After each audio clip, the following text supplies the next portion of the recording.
Welcome to Primetime Weekend. I'm Nicole Wallace. Let's get right to the week's top stories. Donald Trump would never plead the Fifth Amendment. The mob takes the Fifth. If you're innocent, why are you taking the Fifth Amendment? Now he's on trial for hiding hush money payments to a porn star. But he won't take the stand. Donald, why won't you testify? After all, you believe only guilty cowards take the Fifth. Fifth Amendment, Fifth Amendment, Fifth Amendment. Horrible. Horrible. Take the stand, Donald, or admit you're a coward. It is the big open question at this point. Will he or won't he? Will Donald Trump take the stand in his defense in his own criminal trial? Will the jury get to hear from the man at the center of all of it, the defendant, directly? We've seen the ex-president take the stand or go under oath for very short periods of time in previous trials. It hasn't gone very well for him. In November of last year, he testified in the civil fraud trial against him and his businesses, where he flung insults and barbs at the judge, the attorney general who brought the case, and the lawyer questioning him. Just like that ad called him out on during an earlier deposition. In that case, he pled the Fifth a lot of times. The 2019 Statement of Financial Condition contained false and misleading valuations and statements. Is that correct? Same answer. You knew at the time it was finalized that the year 2019 Statement of Financial Condition contained false and misleading statements. Is that correct? Same answer. Same answer. Same answer. Same answer was the Fifth. There also was, of course, this rather memorable moment from his deposition in the E. Jean Carroll defamation lawsuit. I don't even know who the woman. Let's see. I don't know who. It's Marla. You say Marla's in this photo? That's Marla. Yeah, that's my wife. Which woman are you pointing to? No, that's Here. Carroll. Oh, is that, The person you just pointed to was I E. Jean see. Carroll. It's either my wife or the woman accusing me of sexual assault. Wife? No, the other one, the one accusing you of sexual assault. Remains to be seen what he will do next week. As for his behavior at the trial so far, a reporter at the New York Times who's been in the courtroom every day describes him this way, quote, he strides into the courtroom just before proceedings begin each morning, a real heavily made-up person who directs grimaces, glowers, and occasionally winks toward the reporters. His face falls when he thinks he's not being observed. And sometimes when he stands up from the defense table, I can see him ready himself to face the press, jutting out his jaw before turning toward our seats. Court will be back in session on Monday when we will see the conclusion of Michael Cohen's cross-examination. If Cohen's former boss does not testify, both the prosecution and defense could begin their closing arguments right after that on Tuesday. Judge Juan Merchan told the lawyers to have those closing arguments ready by Tuesday. It has been almost 1 month since witness testimony began in this criminal trial. So far, we have heard 19 individuals paint a pretty vivid picture of the sleazy world of tabloids and celebrity gossip.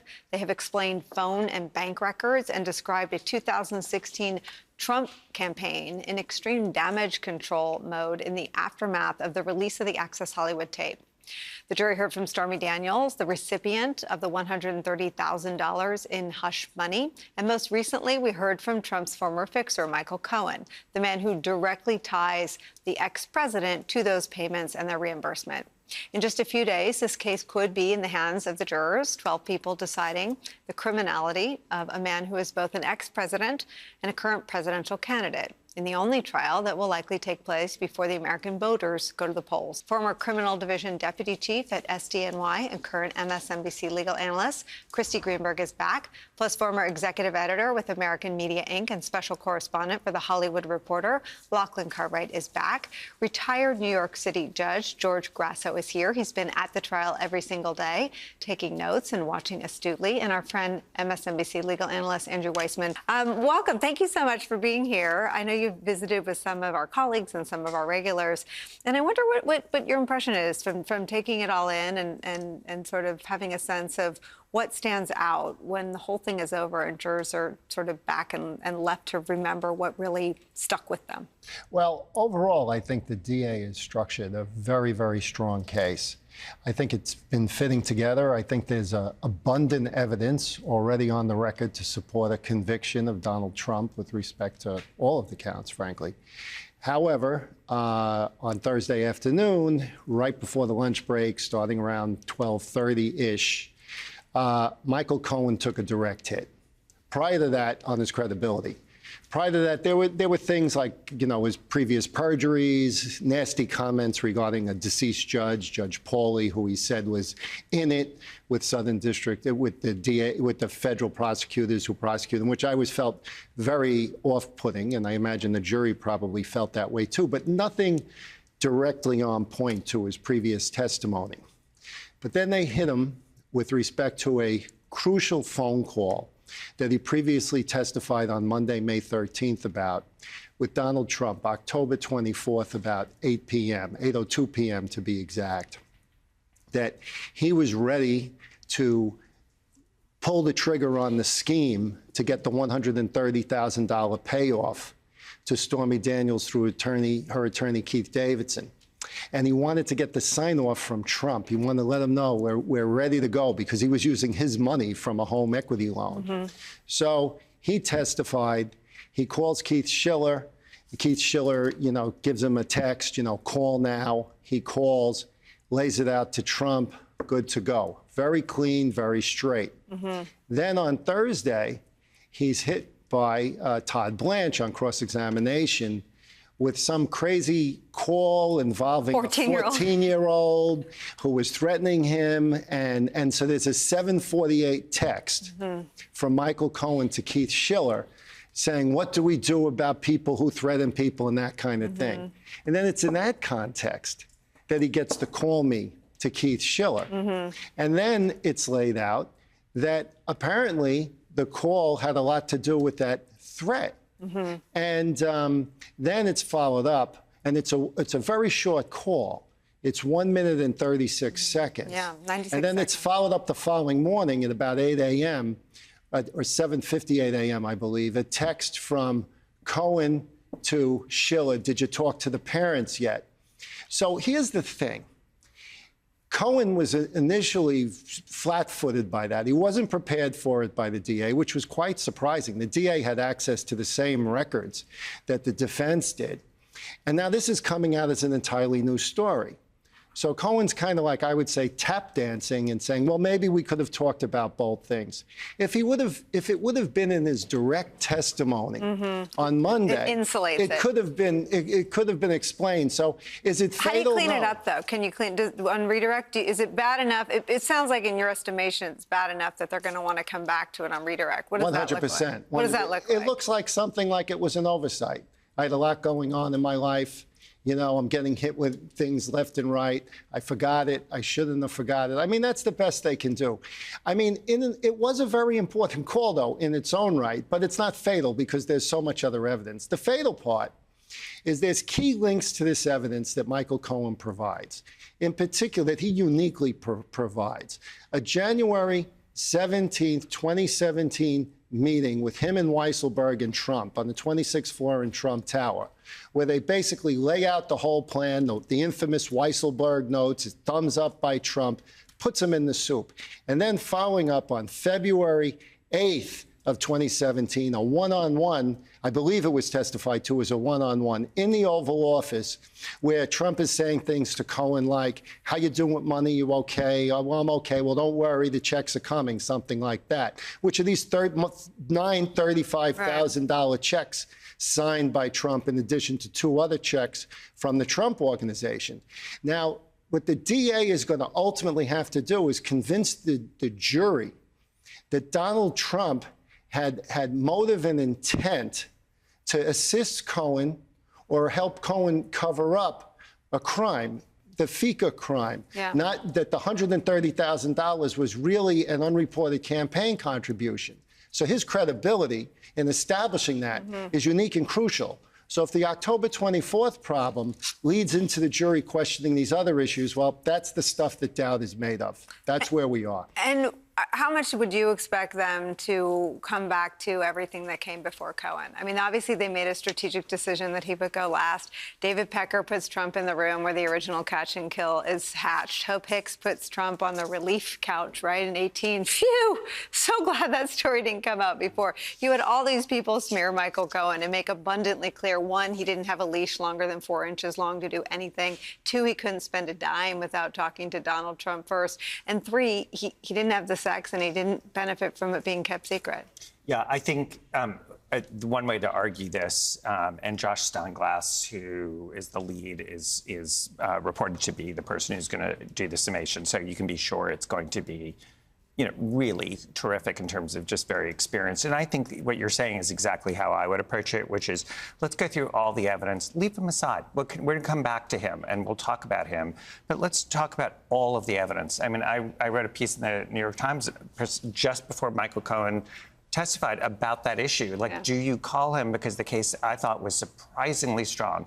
I thought that David Pecker opening, as to your point, in terms of the order of proof, was sort of masterful in terms of laying it out. And then you turn to Michael Cohen. I actually do think that there's no way they brought this case thinking, oh, you know what, you have to believe Michael Cohen or else I'm not, you can't convict. And I think they're going to say that. And they're going to say that he's corroborated about the things that really matter. And even if you just use your common sense, yes, of course he's a liar. I mean, that was a given in the beginning, middle, and end of the case, and they're still going to say that. But it doesn't mean this is very much like what Judge Engoron in the civil case said.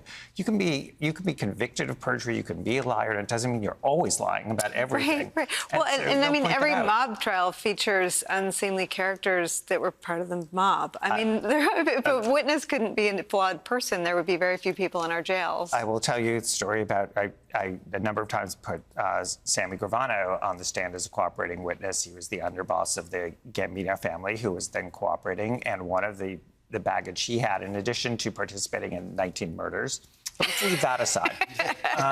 He had been captured on tape saying that if you go into the grand jury, he talked about what you need to do, and he said that for a certain percent of the time, I can't remember, it was like 60 or 70%, you can tell the truth.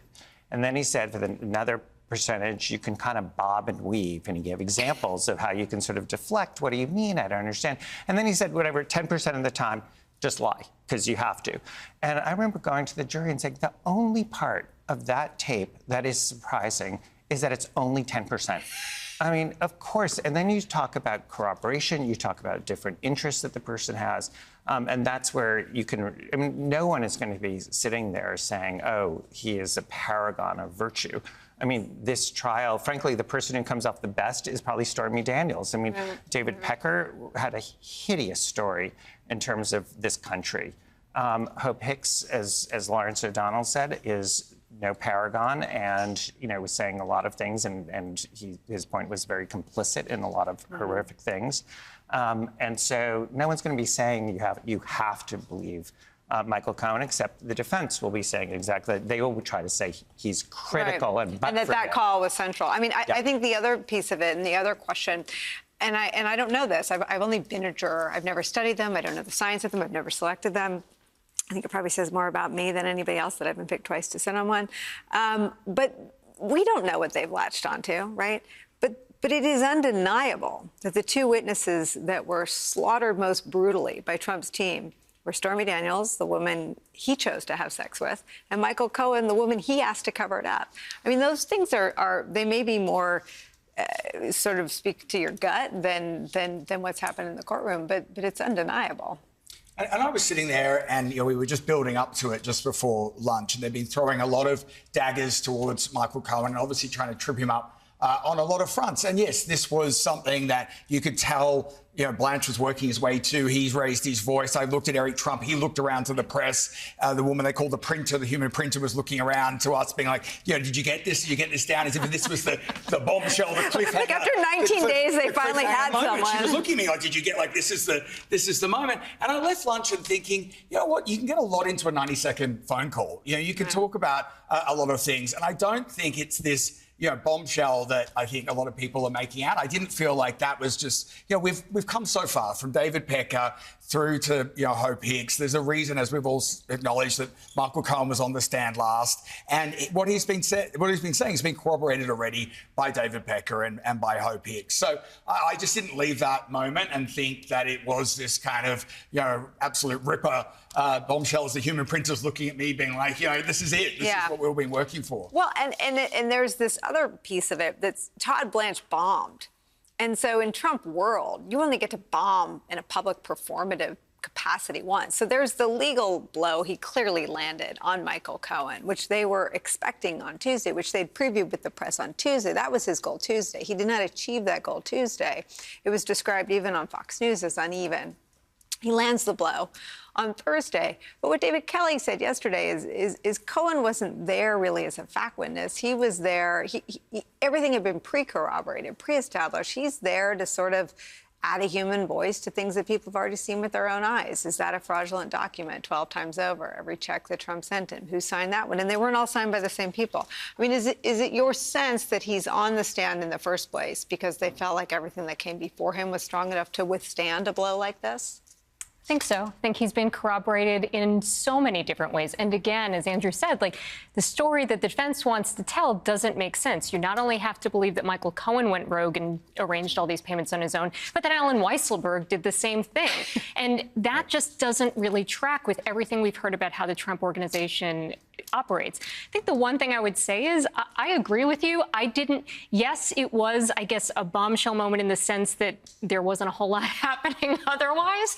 But I don't know. I forgave him for it because this was 8 years ago. This is 2016. For him to remember, he went through. This wasn't the only conversation he had with Donald Trump about this topic. There were multiple calls. There were multiple conversations. 2 on the 26th. Yes, right? Exactly. And there were 2 short calls on the 26th, and then we have these other conversations. So, again, the fact that other topics would have come up, he remembers that they talked about it. He remembers the broad strokes. I think remembering every little detail of those conversations, ask anybody to do that from last week, and I think they would have a hard time. I don't remember what I led with yesterday. Yeah. Right? He remembers the takeaway from the conversation. So I thought he was still credible on that point. Does Trump testify? He would be crazy to, because if he does... He's crazy, though. But if he does, then rather than be focused on right now, where the prosecution is supposed to be ending with Michael Cohen, in which case the last words we're hearing are, from Michael Cohen are those words about revenge is a dish best served cold. Instead, now we're going to be hearing about E. Jean Carroll. Now we're going to hear about all the ways in which he was, threatening a poor law clerk in his last trial. That is coming in. The judge has said that comes in. We hear about the Trump Foundation and self-dealing. We hear about the civil fraud that he was engaged in. All of that is fair game. And now there is a shift. People will forget real quick about anything Michael Cohen was doing, and it will go right back to all of the things Donald Trump has done in the past. They would be crazy to do it. The only way I could see him doing it is if he just says, look, I need to take back control, and it's just chaos. But again, we saw him in the civil fraud trial testify, and it was chaos. There was no control. He was just railing about witch hunts. And then you saw before Judge Kaplan, and it was a very different story. As soon as he started to go off of what the proffer of what he was supposed to talk about was, Judge Kaplan shut it down, instructed the jury, you can't consider that. It was short and sweet. He was off the stand, within minutes of being on the stand. And I think Judge Merchan is more in the Judge Kaplan camp. He is not going to allow this to become a circus. And so knowing that, I don't think Donald Trump will take the stand. I know you would love him, too. I'm not just saying this because I've got a bet on the line with our colleague and mate, Horn, a steak dinner. I don't think he does. If he does, it turns into what we've been hearing out in the hallway, which are these freewheeling, freestyling, moments, and the whole thing going into, summations is just going to go completely off the track. And that will be the last thought the jury has of this bloke ranting and going off on so many different tangents. I can't see it happening.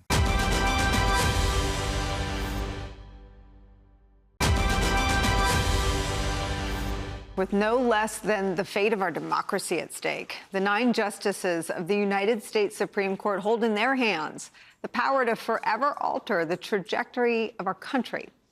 how they rule on cases having to do with January 6th, the violent attempt to disrupt the peaceful transfer of presidential power, will echo for generations. So not only is it reasonable for us to expect those 9 human beings to go about their process impartially, it's also vital that they are seen and perceived as being impartial humans. The mere appearance of bias could strain our trust in an honest result for these cases, which is why today's news isn't just disturbing, it's scary.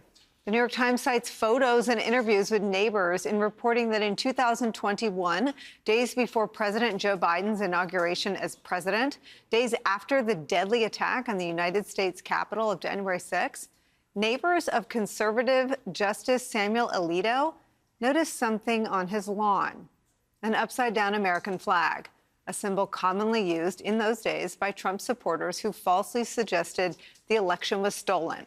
A symbol of stop the steal, if you will. That flag flew in the Alito's yard, the front yard, as he and his fellow justices were contending with whether to hear a 2020 election case, an argument on which Alito would find himself on the losing end. In response to the New York Times seeking responses, Alito provided an emailed statement, quote, "I had no involvement whatsoever in the flying of the flag. It was briefly placed by, wait for it, Mrs. Alito, in response to a neighbor's use of objectionable and personally insulting language on yard signs." He blamed his wife. Sound familiar?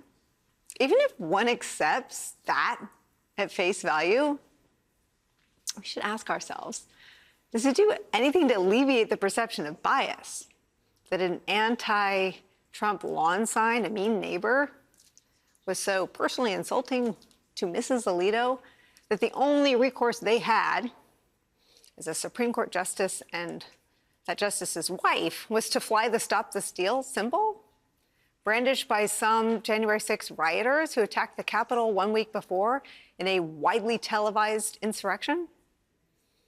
Again, with not one, but 2 January 6-related cases looming still, the first on presidential immunity, the other on the fate of a statute used to serve felony obstruction charges on hundreds who attacked the Capitol, the Supreme Court must now consider how far their new code of conduct goes, who it applies to, on the topic of disqualification. Quote, "A justice should disqualify himself or herself in a proceeding in which the justice's impartiality might reasonably be questioned. That is where an unbiased and reasonable person who is aware of all relevant circumstances would doubt that the justice could fairly discharge his or her duties." In response to the New York Times report, Senator Dick Durbin, the chair of the Senate Judiciary Committee, called on Alito to recuse himself from cases related to the insurrection and for the court to adopt a binding code of ethics. Another member of that committee, Senator Richard Blumenthal, who will be our guest in a few minutes, echoed that sentiment this morning on Morning Joe. Justice Alito should not sit on any of these cases involving Donald Trump. He ought to recuse himself. And here's the challenge to Chief Justice Roberts. The United States Supreme Court's credibility is plummeting. All-time low. Completely. Lower than perhaps even the United States Congress, and that's saying something. Mm-hmm. And it is due to the Supreme Court's own self-inflicted wounds. Alito and Thomas directly involved in the January 6th insurrection. Now they're going to sit on cases involving pivotal legal questions. Absolutely unthinkable. And yet here we are. So how the Supreme Court will ultimately come down on the January 6 cases is unclear. Nobody knows. But even now, before the justices have made public their decisions, the American people have a legitimate reason to be concerned, to have doubt that the court will make a decision in an entirely impartial manner. Senior editor for Slate and the host of the Amicus podcast, Dahlia Lithwick, is back. Plus, former lead investigator for the January 6 Select Committee, Tim Heaphy, is back. With us at the table for the hour, former top official at the Department of Justice, MSNBC legal analyst Andrew Weissman's here. Dahlia, this is a story that doesn't pack a lot of surprises when it comes to Alito and Thomas, a story that ProPublica won a Pulitzer for their extraordinary body of reporting, is a story that stopped me in my tracks last night when I saw the New York Times break this, and with the photo that has an image that, if you love this country, is like a body blow to see the image. And then after I saw the image, I read the story, and to learn that it flew over the house on the front lawn of one of 9 human beings who make up the United States Supreme Court is, to me, an epic scandal. I mean, I think it's a scandal. I also think we're going to make a huge category error if we hyper-focus on the Sam Alito is a mean, bitter man who gets in fights with his neighbors, because I think it takes away from the institutional story that we have to focus on, that Senator Blumenthal focused on, which is how is it possible that there is a Supreme Court in which not 1 but 2 now justices have materially evinced positions in support of something that looks like Stop the Steal, something that looks like sympathy for the claim that the election was stolen, and that there is no mechanism whatsoever other than their own goodwill unto themselves to stop them. And I think that what's shocking about this story isn't so much that it kind of looks like the Alitos should have done what the rest of us do when we fight with our neighbors, which is like trim their rose bushes in the dark of night. But that's not the story. The story is that yet again, we have 2 justices who are sitting on cases, 1 already decided, Anderson, the Colorado case, 2 pending, as you said. And the only mechanism that the public has is to be angry and upset. That just can't be the end of the story. Yeah, I mean, Andrew Weissman, that he's a bad neighbor is the least shocking part of the story, right? And that a fight with a neighbor, that your instinct is to side with the insurrectionists, is the rot. Yeah, so first, let's just leave aside the story. I mean, you don't have to be a former prosecutor to just pick that apart. And I would say, thank God there was a photo, because if there wasn't a photo, the story would be, it didn't happen. So I mean, there's a million ways that the cover story is absurd in the way that Mrs. Alito did it? Yeah, and it's just like the responses to the ProPublica stuff. I mean, the responses made you just think these are the people who are deciding to overturn Roe versus Wade. I want to go to Dahlia's point, because I think it's absolutely the right one. If you want to connect what the image that you saw, you don't have to look far. If you look at what Alito said in the immunity argument, the argument was, should a president be subject to the criminal laws? And it was unbelievable. Somebody who was a U.S. attorney who is now sitting in the Supreme Court of the United States took the position, we cannot trust DOJ. We cannot trust a grand jury of citizens. We cannot trust the criminal justice system, which, by the way, he oversees the constitutional limits on what the government can do. We can't trust that, and that's why a president should be immune. And you tie that now to what you're seeing. This is a direct line in terms of what he espoused in the oral argument to the image that you are seeing. This is not like, oh, his wife just happened to be doing something, because you can tie it to his rhetoric and what his position is in the court. Tim, have you talk about this image? I mean, I saw it and immediately remembered it because I sat here and anchored hours of live television on January 6th, and I was staring at what the insurrectionists were carrying. A lot of them were carrying Trump flags, which is the first image that I had, but a lot of them carried this image of the flag upside down. There it is. I had to Google it on that day. I didn't know what that meant, but this is in the view of the insurrectionists. These are insurrectionists waving this flag. This was their symbol that day. This was the symbol Mrs. Alito, according to Justice Alito, if you even believe him at this point, decided to hang on her front lawn.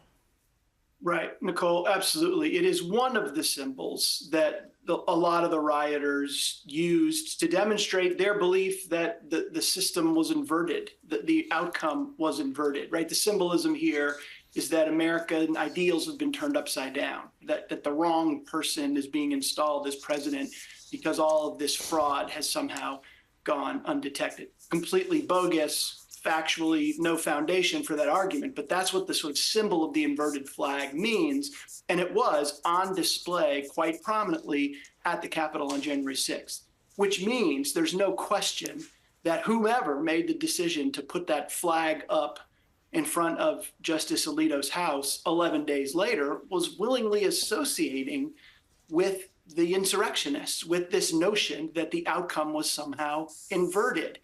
To me, it doesn't matter who made the decision.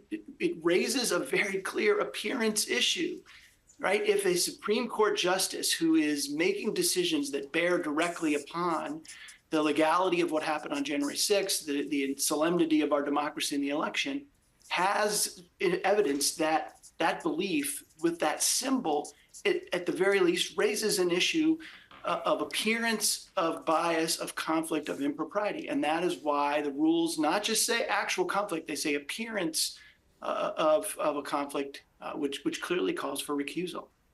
I mean, I can't believe I'm about to say this, but let's deal with the impossible odds that there would be not one but two insurrection abettors married to the 9 people who make up the U.S. Supreme Court. Dahlia Lithwick, how did the Supreme Court become literally married to extremists?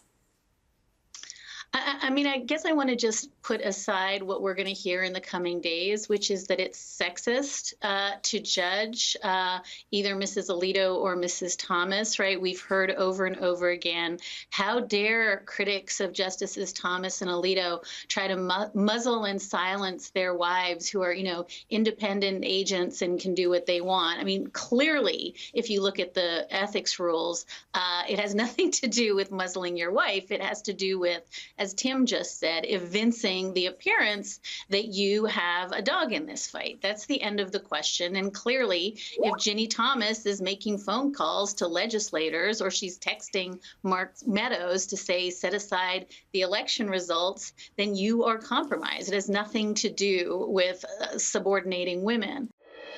When we come back, our next guest says there's absolutely no way Justices Alito and Clarence Thomas should be ruling or deciding on cases involving Donald Trump and January 6th, calling this latest revelation beyond disturbing. A key member of the Senate Judiciary Committee, Senator Richard Blumenthal, will be our next guest.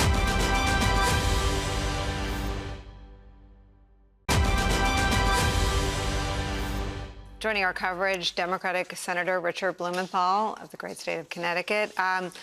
Senator, what do we do now?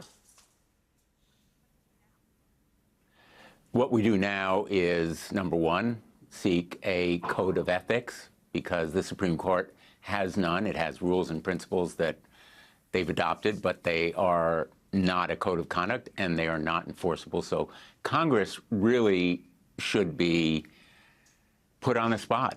And I think that the suggestion that litigants perhaps should raise the issue of recusal in these cases involving Trump is not a bad idea, but it's unlikely to have effect. What I think we need to do now is put the Supreme Court on the ballot. Say that the membership on the Supreme Court is going to be a lasting impact of this election, and that the choices as to who will replace the current justices likely will be made by the next president. And the choices we make in this election will determine whether or not the Supreme Court really reflects America. As to its plummeting support in the American public, the Supreme Court is a fundamentally anti-democratic institution, chosen by law, by a president, elected by no one, sitting for life, and if it begins losing trust, as it's doing, it will be very, very difficult for it to recover it. But we need to make sure that there is support for a Supreme Court that would reflect America's basic values. I mean, I guess what I'm hearing from you is that what the remedy, in your view, is what Republicans have done with the issue of the Supreme Court for decades, really generations. So is that conceding that there's not much that can be done without a partner in Chief Justice Roberts? We need to put the blame on Republicans for what's happening in the Supreme Court. They are the ones who are responsible for the current members, Thomas and Alito, who flagrantly are violating basic standards and principles of decency. And I think that the American people ought to understand that these choices that are made in elections will have consequences for the courts. And that is putting the courts on the ballot. Now, remember that if Samuel Alito were a member of a lower court and he put that flag upside down on his property, he would be likely investigated, probably disciplined, but definitely, in my view, disqualified for sitting on any case involving the insurrection or Donald Trump. And that fact just highlights that the Supreme Court has no code of ethics. It's the only agency, the only branch of government, the only part of the judiciary that has no code of ethics.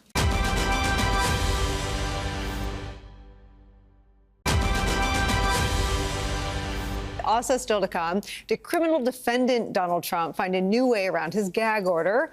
Some new reporting from inside the courtroom yesterday shows he may have tried to do just that, editing the remarks his red tie wearing sycophants literally uttered to the press moments later. We'll dive into that.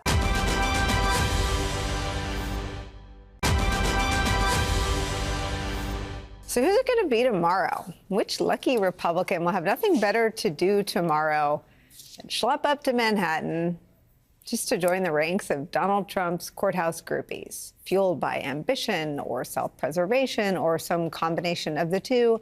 The revolving door of MAGA bouncers/cheerleaders at the disgraced ex-president's trial these past few days has turned into a sort of pathetic performance art. They say what he can't, exaggerating or even outright lying about the witnesses, the judge, and the facts. And in more shocking but not surprising news, listen to what journalist Andrew Rice with New York Magazine observed during the trial. In court yesterday, actually, I was sitting close enough that I could actually look over Trump's shoulder and see what he was reading. At one point, he was actually reading the quotes that these individuals were, and going through and making notations with a pen on the paper. Before or after? While testimony was going on, while Michael Cohen was testifying against him, he was actually going through and annotating and editing the quotes that these people were going to say.